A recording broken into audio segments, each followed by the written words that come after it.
Hello, everyone. Welcome to Dial the Gate. My name is David Reed. In John Smith, executive producer, Stargate, SG-1, Atlantis and Universe. This guy was responsible for the day in and day out production running smoothly for these numerous television shows. I don't know how he did it. You have to have the patience of Job to be working with all these people and to be able to handle this much stress in terms of bringing a series to life and being boots on the ground on there for when the sets open in the morning and when they close at night, and making sure that everything is moving the way that it needs to be moving. I cannot wait to share his story with you for this episode. This is a pre-recorded show. The moderators will not be taking questions, but I'm really excited to present to you John Smith, executive producer of SG-1, Atlantis and Universe. Here he is. This is I'm really excited to be sitting down and talking with you. I've been doing this little channel now for over 230 episodes. And, wow. And Darren over at Gate World has been asking me, have you found a way to contact John? I'm like, I'm working on it. I'm really trying. And so it's a real privilege for me to sit down and talk with you, and it means a lot for me to have you on. So Our pleasure. My first and most burning question, I've never known the answer to this. What does the N stand for? Norman. Oh, I thought Nathaniel. Norman was my during the war was one of my dad's best friends on the ship he was on. He was in the Navy, and so he got killed, and my dad named him after me. I've never ever used the name, although in business, John Smith is kind of a bit of a common name, so I always signed off as N. John Smith. And there's a director, a Canadian director, who's John N. Smith. I'm sure that's never caused problems at all. No. So we've shared credits for years. He's got some of mine, I got some of his, and we talked every once in a while. He's a little older than I am, but yeah, he's a really interesting guy, very very smart filmmaker. How did you get involved in Stargate? And tell me the story. Well, I did there's a local television series called Beachcombers. Yeah. And I quit school quite early and went to work as a beachcomber. So when my family owns a building in the town I grew up in, a little town called Gibsons, and they wanted to rent the building as a location for 8 1/2-hour episodes of this television series that put on by the Canadian Broadcasting Corporation. So my dad didn't want anything to do with it, and he said, if you want to look after that and do it, rent them the building and help them out as much as you can. So I did, and that series happened to go well. We owned all they wanted to rent beachcomb boats because, and we had my dad's boat was became the star of the show, and my boat at that time was a very fast jet boat that I'd built, and it became the Nemesis boat.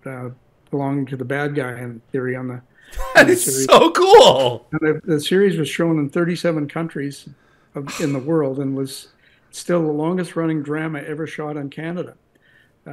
So I worked on that series and it was successful. The 8 half-hour episodes turned into 19 years. 19 went on for 19 years, yeah. And so I became a charter member of Stunts Canada because I did all the boat stunts and everything, which was second nature to me, running around and fast boats and stuff. And then partway through the series in the year 16, a businessman from West Vancouver got the go ahead to do a remake of the old Sea Hunt series. So Lloyd Bridges. With Lloyd Bridges. Well, he contacted me and said, would you be production manager for me on this? And I said, well, I've never done anything like that before, but obviously an opportunity. So I talked to my kids. I was a single parent. I have 4 kids. I talked to my kids and they said, yeah, Dad, go back to work. It's all good with us. So I did that. and it was successful. We shot all the underwater scenes down in the Bahamas, and put the whole thing together. Shot all the above the water scenes in a little place called Victoria out on Vancouver Island. So that it was a success, and that was for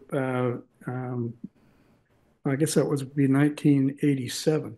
And after that, they wanted me to go down and produce some stuff down in Hollywood, and I couldn't. I have 4 kids, Yeah. but I did take a job on with them down there, and I said with the caveat that I could come back every weekend to Vancouver or bring my kids down to Los Angeles, which I did, and so that worked out.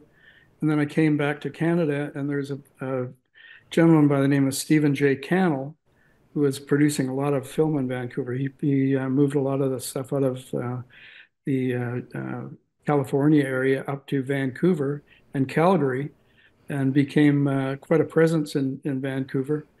And they were doing a series called Unsub, and what the series wasn't going very well. So I didn't want to take it on, but they did talk me into taking it on, and I said I'll do it, but I need a bed in my office because it was a lot of night shooting, and the show was if they had any more infractions with the Vancouver Council, they were going to cancel the show.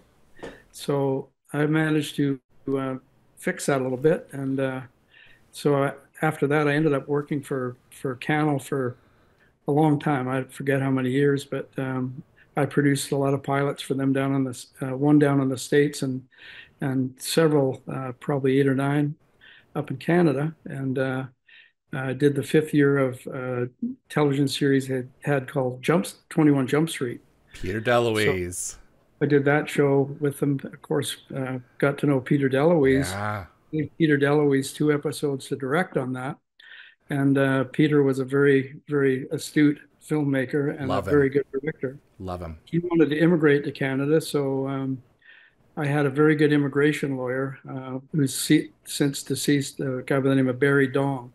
Okay. And Barry immigrated Peter and his family. Well, he wasn't married at that time, but up to Canada, and I gave him a couple of episodes of, I forget what I was even producing at the time. And then when Stargate came around, we had him on, as a writer, producer, director on Stargate SG-1, and he was a fixture and still is a fixture living in Canada with raising his kids, and he married a girl actually from Newfoundland, from St. John's, and Anne Marie.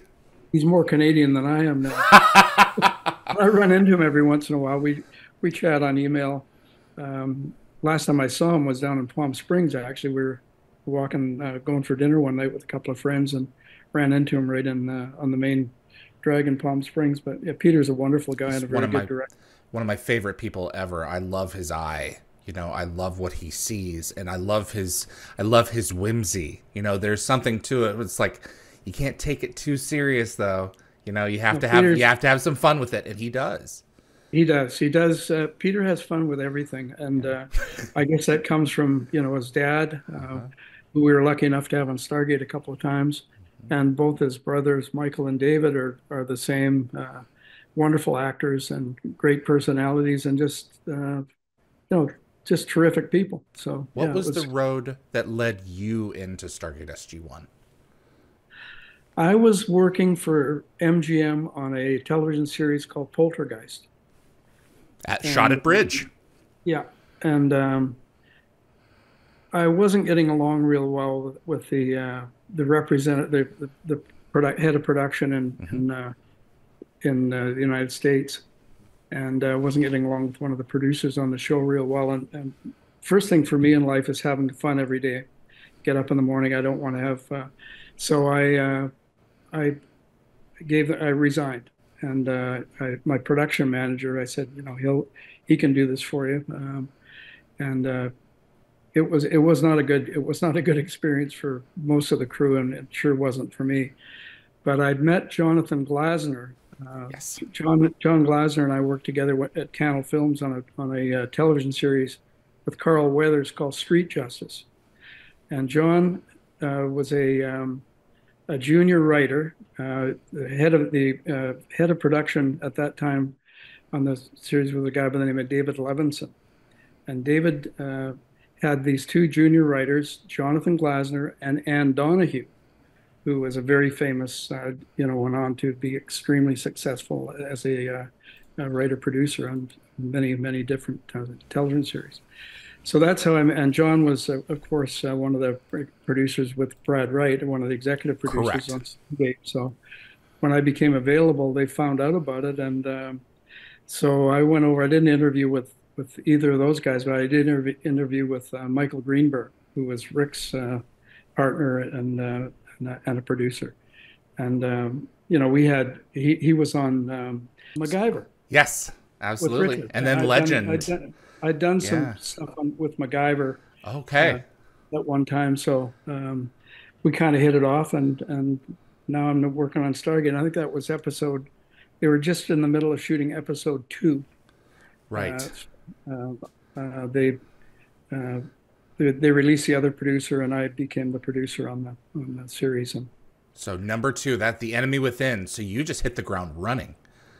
yes, well, it was always a busy series, but the production team on Stargate was always like Brad Wright, who was always the head of production, was you couldn't find anybody better and more astute to work with, and you know my job as a basically call it a line producer was I'm only as good as the guys I'm working for. I mean, Yeah. uh, they make my life easy. I can make their life easy. Right. So we collaborated, and fortunately, we got 10 years out of that production, and Gosh.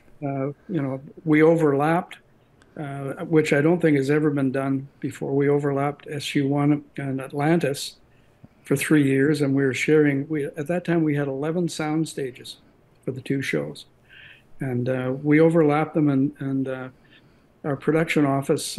I put all the boards up so that all the heads of department could see the schedules, and then we'd look and say, okay, we need to shoot SU1 and stage 3.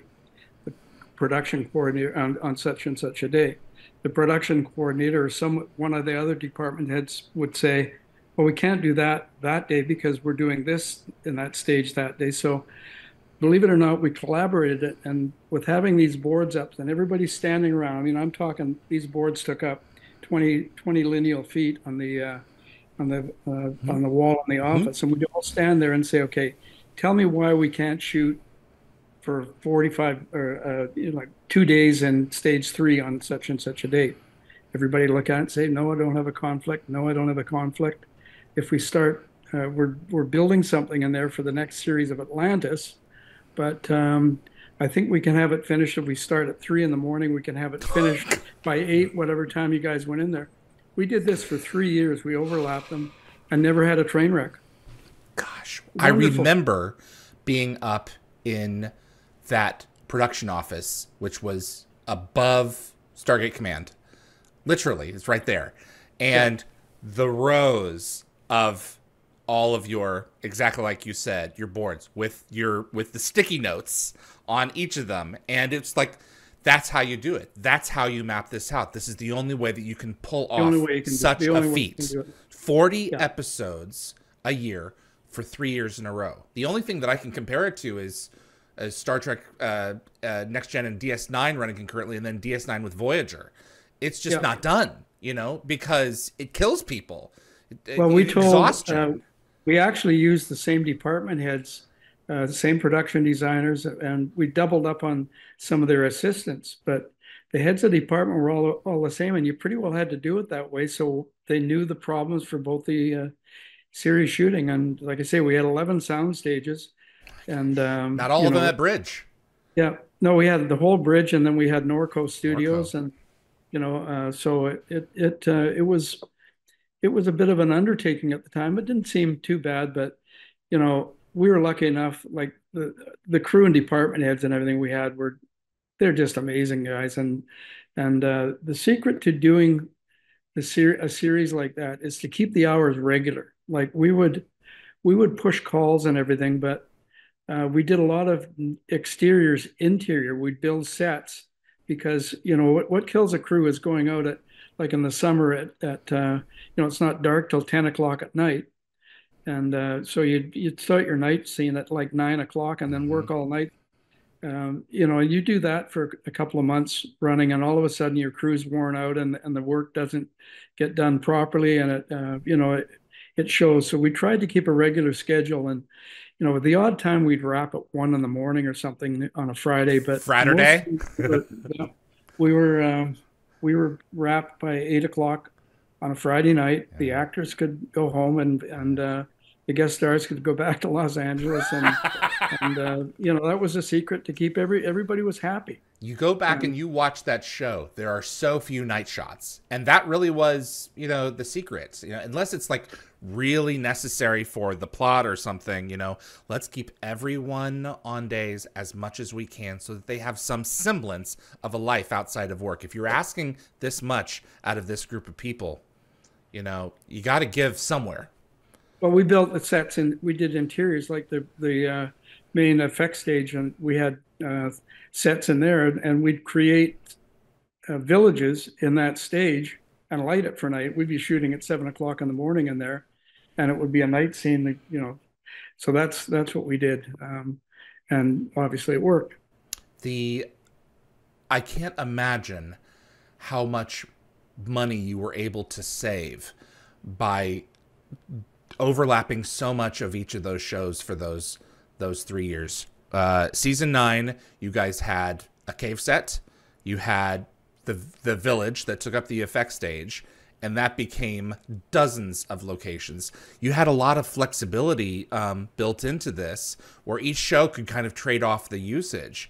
It must have, I mean, instead of paying for two shows, what do you think? You probably got it down to like one and a half in Many some times we did. cases. Many times we did, but Yeah, that was a collaboration.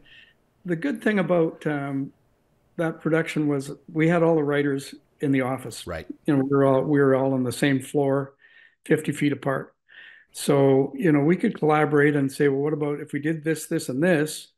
And so the writers would write to that, and that was Brad and Robert that made sure Hmm. that that all happened. So my job, I'm only as good as the ammunition I can fire it as long as they Right. send it.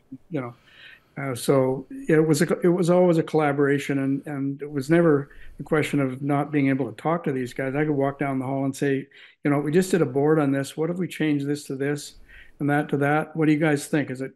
And if it didn't hurt the production value, then we'd do it. And the writers would write around production problems, and that was the only way we could pull off the two shows at once with the same crew. There's so much illusion going on.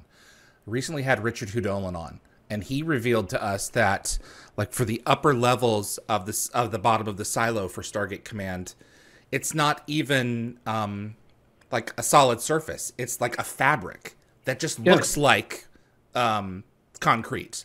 Anything yeah. that they were going to have to occasionally make contact with, like on the ground level, that's more of a solid surface. But if you're not, it just blows my mind. The little, it's all an illusion. It's Yeah. what does it need to photograph like?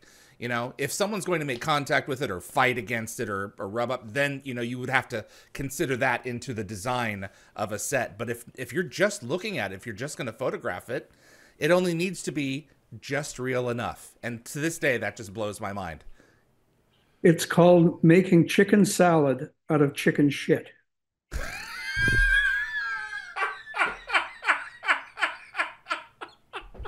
I'm sorry.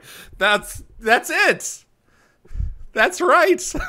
Well, Man. that's the Oh gosh. yeah. And Richard was a genius at doing that, Man. and his assistant was the Bridget same. McGuire. Yeah. Richard, I mean, Richard, they're artists. yeah. And you Or have to be, you can't think two dimensionally. You have to think a number of different ways to pull this stuff off. You yeah. know, No, for sure. man, oh man. Was Stargate the hardest thing you've ever done? No, no.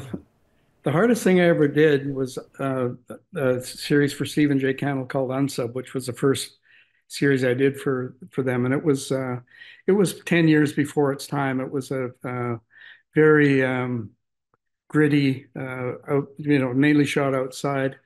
The director of photography was a guy from New York, named Francis Kenny, quite a Yeah. well-known director of photography. But the conditions in Vancouver, when you get rain every night. I mean, when Yeah. I took the job on, there was they were working like 15, 16-hour days. They were over on their permits, like closing bridges down and things like that for traffic.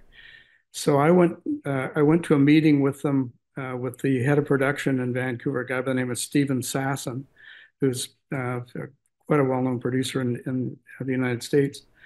And the Vancouver Film Commission said, if you guys have one more infringement, we're going to shut the production down. So, You and I don't knew do the this in a vacuum. that You was it. work at That was the it. Yeah, yeah. there was a deadline. So I took the job on, and I said, I went out to the set before I took it on, and I knew most of the film people on the set. Okay. The two first assistant directors I'd worked with before, and I went over and touched one of them on the shoulder. He was looking the other way, and he jumped. He was so stressed Wound out, up. and so I talked to him at lunch, and he said, I said, I'm going to have to let you go off this because I'd Yeah. worked with him on a production. He was a nice guy Yeah. out of Alberta, and but was not the type of guy you needed to run a set like that. So I let two of the first assistants go, and like I say, I said I'll do it. I'll take the job on, but I need a bed in my office, and and I want to be able to hire and fire anybody on this crew that I want to. So I never did get it on budget, but I got it. We finished it, and like I say, it was a few years ahead of its time. It would have been a Yeah. very successful series, but it was a little too gritty for the timing. I think that was 1989, I believe, something like that. Wow. 1980, maybe 80, maybe 88. I don't know. It's a long time ago. I don't remember things very well No, anymore. it's okay. Yeah. The amount of work that has to go into this, you taking on a project like that, um, is what do you think is the secret sauce there? Is it just organization, advanced organization, plotting everything out on a board, or does a lot of it really come down to the personalities and the temperaments and how they interlock together with one another? That's a little bit of everything like Yeah. that for sure, but definitely the personalities, crew wise. Yeah. Like I'd worked as a boat operator for so many years. I did any movie that came to Vancouver that had a boat in it. I did it, so I got to know the crews pretty well. Yeah. So I mean, and a lot of these guys were my good friends, and I'd say to myself, "Boy, if I ever had a production, I knew who I'd want to hire." And some of the guys that Right. were my better friends than others weren't as sharp a worker, or they had some flaws. So I did manage to put really good crews together. And the first production I did, like I say, the remake of Sea Hunt, Mhm. I hired a production designer who had never been a production designer before. I gave him his first job as a production designer, the guy by the name of John Willett. And John went on to be wasn't the production designer, but he was the art director on Mississippi Burning, and went on to do some major big productions. And I'm working with them on a production here right now. He came up and he's doing a production designing job on a Fox series out of in Gibsons, where I grew up. And as soon as he came up here, he said, would you coordinate all the water work on this series?" And I said, "Sure, I'll do it for you," thinking it's not going to be that big a deal. And because I'm busy with our other businesses. So I ended up working about 25 straight days on it. Oh, wow. And yeah, I had a lot. It's been a lot of fun. It's just about over now, but Amanda Tapping actually is directing the last 1 hour episode. She's So, good, man. Full She's Circle so is good at this. Yeah. one of our first assistant directors on Stargate, or she was actually a location person on Stargate, is the first assistant director on this new series called Murder in a Small Town. So yeah, it's quite interesting to and the construction department on this new series. not all of them, but quite a few of them worked on Stargate. Three of the guys worked on Stargate.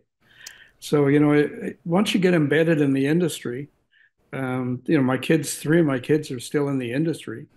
My daughter's a controller at North Shore Studios and Mammoth Studios, my second oldest daughter, and she worked at Camel.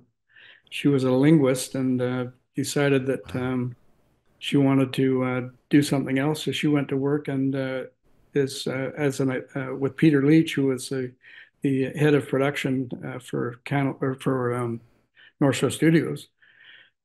And she's still working for him. She's been working for him for 27 years. Well, Peter just retired here last year. My oldest daughter is a coordinator, and my son is a focus puller. So they're all still involved with film. All four of my kids worked on film at one time. Got to make you proud, man.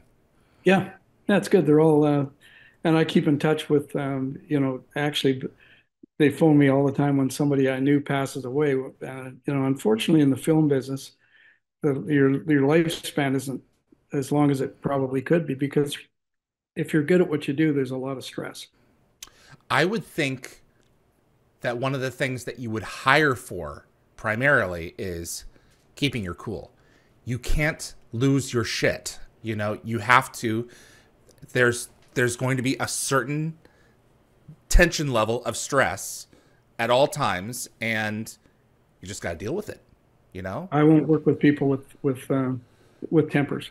Yeah. I mean, if there was something going wrong on a set, I just had to raise my voice just a tiny little bit. But most times, if you're making a mistake, you know about it a long time before somebody else tells you about it. Right. So I treat people like they're all grown-ups. You don't have to yell at people to get something done. I mean, I resent people that, yell and scream in production. It's not the place to do that. You should be always cool. I don't think I ever had a flare up or an argument with anybody in my career, and I still don't to this day. I've got not a lot of people working for me now, but we have 7 people running our boats and tugs and stuff, and I've never ever raised my voice to them. You don't have to. Brad Wright said to me once, LTS, and I was like, what's LTS? He said, life's too short.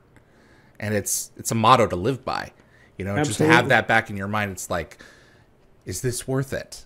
If not, then what are you doing? So, I mean, absolutely. People in production. I know actors on Stargate who weren't invited back because this is just too complicated. Totally. Best of luck to you. Truly, thank you. But I mean, no, you have to plan for the unexpected, and just doing that day in and day out, it's going to get to you every now and then, even the best of people. Yeah, no, absolutely. But nobody likes to be yelled at. No. Least of all me. And if somebody yells at me, I just say, "See you later." Yeah, this is not worth it. No. Absolutely. No. Life's too short. Which of the directors? You had some prolific ones. You had Martin Wood, Peter DeLuise, and Andy Makita. They really had the most. You had a number of directors who would come in and out, but they were the most prolific. What were each of their sensibilities like? What did you know going in how things were going to be? Did they all run things pretty much the same? I mean, well, they all came from production backgrounds. Like Martin Wood was from Alberta, same as Andy. They were second ADs, and I hired Andy first as a second AD. Martin, I think I hired him as a second AD too for some project. I don't remember what. And they were smart guys, filmmakers, and I was always looking for smart guys that he could bump up. So they became. Martin was the first one to make director. And, he proved himself as a director many, many times over. Solitudes is brilliant. That is an amazing episode in an icebox. Yeah.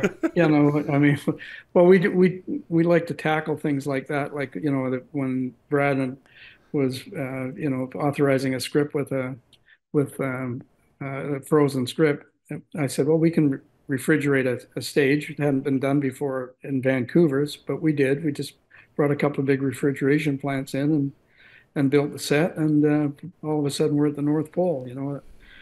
So today we wouldn't have to go to the North Pole to shoot all the stuff that we did shoot at the North Pole, because you can do that on green screen. But Yeah. it was an experience, and I don't think anybody has shot dramatic series further north than Stargate. In fact, I'm Yeah. 99, because we took actors up there. There's been documentaries shot in every part of the world, but I don't think they've ever taken 4 actors up there, and it was quite an undertaking. And the whole thing happened. Martin and I were signing autographs at the convention in Vancouver, and this ex commander off a submarine came up and put down a picture in front of me with a conning tower of a submarine sticking up through the ice, and said, "Could we talk about this in a while?" And I said, "Absolutely." So we finished what we were doing and got him over, and he said, "Would you and one other person like to go to this camp? We do war games under the ice with the Brits every 2 years." And I said, "Wow, that sounds like a hell of an opportunity." So he wanted Martin and I to go. So we took it back to Brad and everything, and said, if I can put this together to get there, can we write something around this, and we can get up there for a week and shoot uh, a few scenes. So of course, Brad jumped all over it, and they were in the process of making these couple little Stargate movies. So that's what we did, and it took 2 years to put it all together, but we did. We took 18 crew and 4 um, actors. Lynn came along as the official photographer, and she and I met Rick, and we had to fly Alaska Air, so we left Vancouver, flew to Seattle Airport, met Rick there, and we took Rick up with us. The rest of the crew had already been up there, but and to get prepared for this, we took all the department heads down to San Diego to get on a sister ship to the submarine that we are going to be using up there, and experience that, so that we all knew what we were looking at, and put it all together, and it went off without a hiccup. And we landed on the night Lynn and I and Rick landed on the ice. It was minus 85 Fahrenheit. Minus 85. So the next we had parkas with hoods out to, put lots of Vaseline in your face and get out of the airplane. And we went up to camp, and uh, put Rick bed, and just Martin and I sat down, and we said, well, we can't shoot outside, it's too cold. So we sat there for a whole day and a half. We couldn't shoot, and then temperature went up to minus 55. And we said, okay, Yay, we could shoot. yeah, well, it's a nice warm day today. Let's go. So we did, and the actors were all amazing. Like, never had a complaint about it. Well, everybody was just happy to be there. I mean, what an experience. And Yeah. they were all gung ho, and so we got everything in the can, and on schedule, and came home. Barry Campbell, what a gift that Yep, a Stargate fan yep. who showed up at a convention, had an idea, was brave, and said, "I'm the person who could pull this off if you were interested." Well, How did two he didn't people at the become a time. crew? He didn't at the time. I mean, that was put together after that. Yeah. The initial meeting was, can Martin, myself, and Lynn go up on this thing, and getting back to the office, talking to the writers, and then talking back and forth to Barry. I said, what about if we did this? And so Barry got working on it and said, yeah, we can do this. And so we did. But yeah, it didn't actually happen that day at the convention. No, no, but the idea started. Yeah. The idea started. Absolutely. Yeah. Yeah. And I'm sure the military was, the Air Force has always been very supportive of Stargate productions. I'm sure, this was the Navy, I think, if I'm not mistaken. Is that right? Yes, but Okay. the military was always, they considered Stargate as a good recruiting Yeah. for recruiting, and there had been something I never really knew why. I mean, the whole thing I wrote them a check for $32,500 US for the whole thing. That would included flying all our freight out to the uh, site.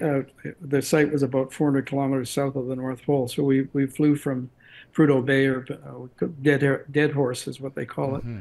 We flew out. We flew all our gear out. We flew the crew out.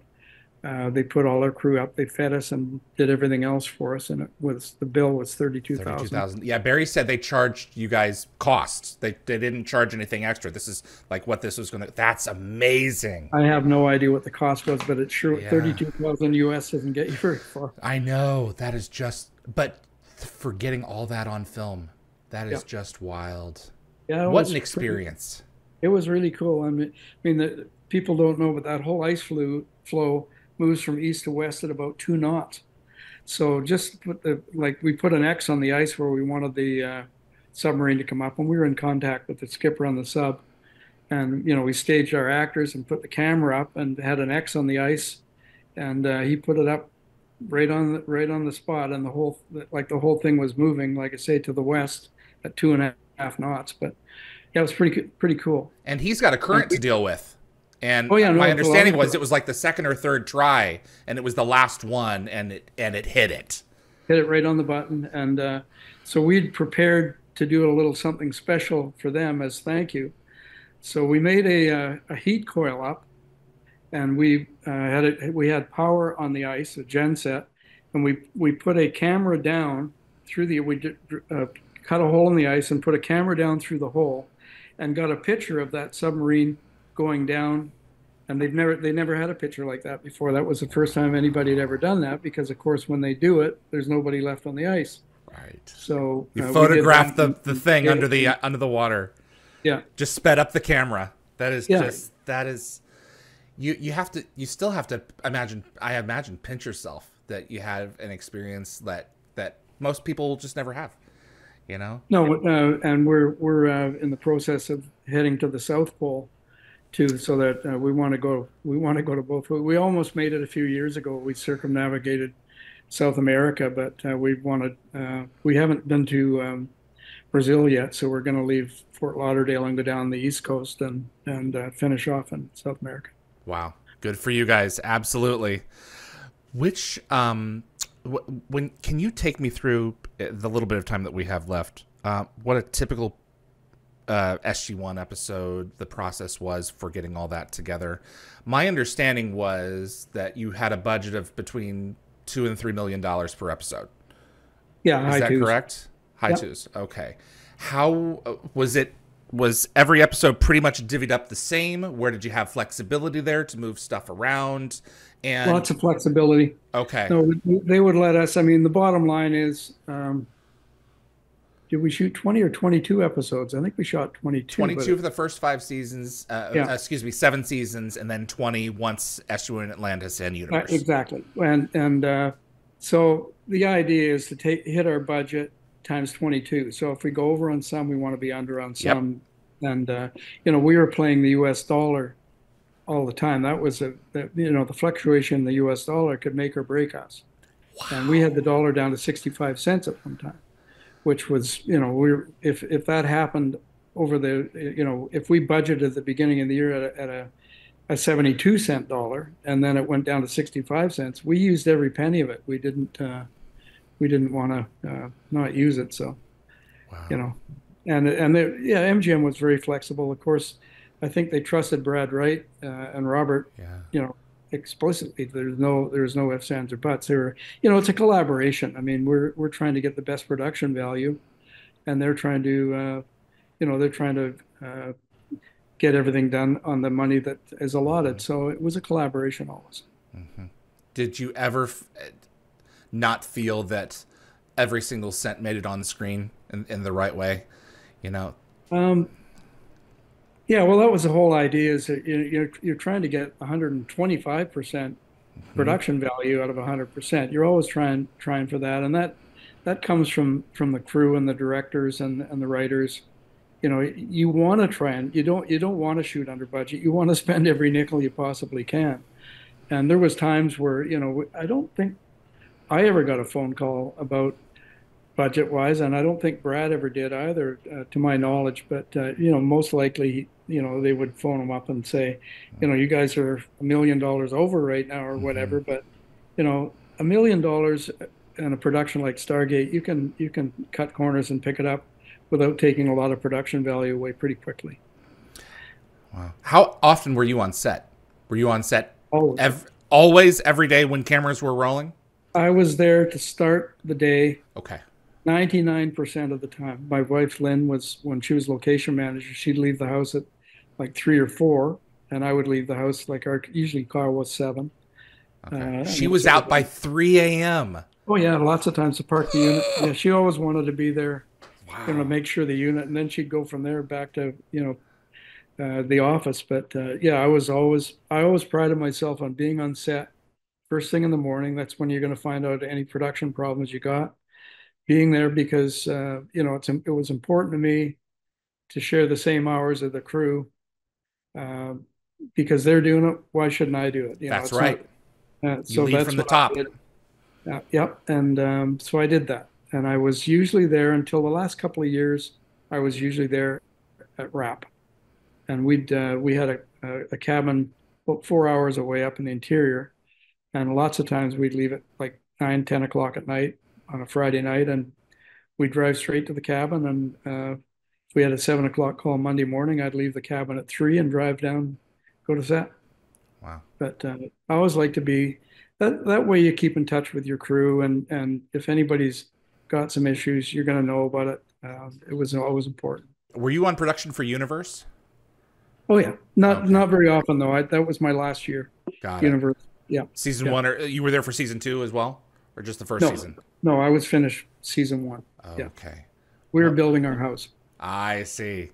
I remember John Lennox taking me into the stage that had Stargate Command. Hmm. Um, and the only thing that was left there was the spiral staircase. And Right. everything else had been pulled away. I think that was between seasons 1 and season 2 of Universe.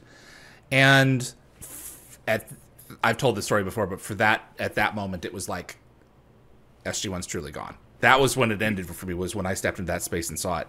But the amount of work that you guys did, it was just an extraordinary accomplishment that you guys pulled Yeah. off. You have to take considerable pride in that project. Well, it was Stargate was always it was a lot of fun. I mean, to do one production for 14 years, mind you, you're talking to a guy that did one production for 16 before that, but not as a Yeah. producer. So I was used to longevity, but it was no, it was a wonderful time in our lives. Lynn and I met on that series, and no, we didn't actually. We met before that. We were married in '95 and started Stargate till '96. 97. We Yeah. met while I was working for Cannell Films. But yeah, it was and I don't have too many issues with anything that ever happened in those 14 years. It was always lots of fun. Yeah, it shows in the quality of the work and in the production how much everyone enjoyed being together. You don't Yeah, have a lot of studios that they'll have barbecues on the weekends and bring in yeah, bouncy castles for the kids. That was a family, and you guys operated as one. It's we quite an did. achievement for the volume of work that you did. Yeah, we rented the baseball stadium and had a baseball uh, evening there for the families and everything, and all went to the baseball games. We do stuff like that all the time, but if you're working hard like that, you got to have fun, and we did. Yeah, it And the was. charity work that you guys did with Make a Wish and Vancouver Children's Hospital or BC Children's Hospital, that's really cool, man. Yeah, no, it was fun doing that, and I say you're only as good as the people you work for, and Right. and I was very lucky to work for the guys that it was. I can't honestly ever say that I get up in the morning and say, "Oh shit, I got to go to work." I can't honestly say I ever did that. And it probably, if I would have done that, I would have left because, if it isn't fun, then life's too short. That's right. I'm quoting Brad now. John, this has been a real pleasure. I really thank you for taking the time. It means a lot to me to have you and to see how the pieces of a television show are put together. A lot of you folks may take that for granted, but we take it in like candy. This is cool Yeah, stuff. it is, but again, a collaboration. There's no one person. I don't care who that person is. There's no one person that does it. It is a collaboration. Um, I'd spent a lot of time interviewing when I was hiring people. I'd spent a lot of time interviewing them to make sure that we had the right person, and it always paid off because I never had to hire and fire too many. I think on Stargate we let 3 people go over the whole run of the show, and that was through extensively vetting them beforehand. And the nice thing about Vancouver is you pretty well know everybody, and if you don't, you can check out what the previous producer or production manager that person worked for, and check them out. So Vancouver's a great place to make film. I mean, there's a lot of really really good producers and production people in Vancouver now, way more so than when I started out. There was hardly anybody. Oh yeah, the city's grown enormously. Yeah, well, my son says there's like 45 productions going on. Not right now, but I mean, when I started, there was one production in Vancouver. There was nobody. Wow. Yeah, so it's come a long way. And it's funny. I see quite a few of those people every once in a while. Unfortunately, always at funerals or memorial services and stuff. Yeah, it unfortunately takes people quite early in their lives sometimes because of the stress load they've been packing, their whole careers. Yeah. But wouldn't you rather do something that you love, for your life rather than getting to the end of it and being like, well, I didn't do really what I wanted to do? Sounds like totally. A pretty clear answer to me. So. No. If you can't be happy doing what you're doing, you shouldn't be doing it. And that's right. My kids are all the same. I mean, I've said that to them. And like I say, 3 of them are still in the industry because they have fun with it. We've got one daughter that owns a restaurant, and she's, they like that too. So I'm sure you got to have fun every day, or life goes by real quick. You don't want to look back and say, I wasted 25 years of my life doing that. No, it's not right. John, thank you. You're very welcome. I really appreciate it. That was John Smith, executive producer, Stargate SG-1, Atlantis and Universe. Was really excited to be able to share some of his stories with you. I met him years ago on production, and just the number of people who are responsible for making this show, this franchise possible. There's so many people, and he was one of those main cogs in the wheel, and it's great to get his story on. So I'm really glad that we were able to share that with you guys. Before I let you go, if you enjoy Stargate and you want to see more content like this on YouTube, please click that like button. It makes a difference with YouTube and will continue to help the show grow its audience. Please also consider sharing this video with a Stargate friend, and if you want to get notified about future episodes, click the subscribe icon. And giving the bell icon a click will notify you the moment a new video drops, and you'll get my notifications of any last-minute guest changes. And clips from this episode will be released over the course of the next few weeks on both the Dial the Gate and GateWorld.net YouTube channels. I really appreciate my moderating team who helps me pull this off week after week. Summer, Tracy, Anthony, Jeremy, and Marcia. You guys make this show possible. Big thanks to Frederick Marcoux at Concepts Web, who keeps dialthegate.com up and running. My visual effects, my digital effects guys, Bryce and Matt, Eagle SG. You guys are great. Can't do the show without them. I appreciate you all tuning in, and we've got a few good episodes heading your way this year. Thanks so much for your time and spending a little bit of your day with me. It means a lot to have you on board. My name is David Reed for Dial the Gate. I'll see you on the other side.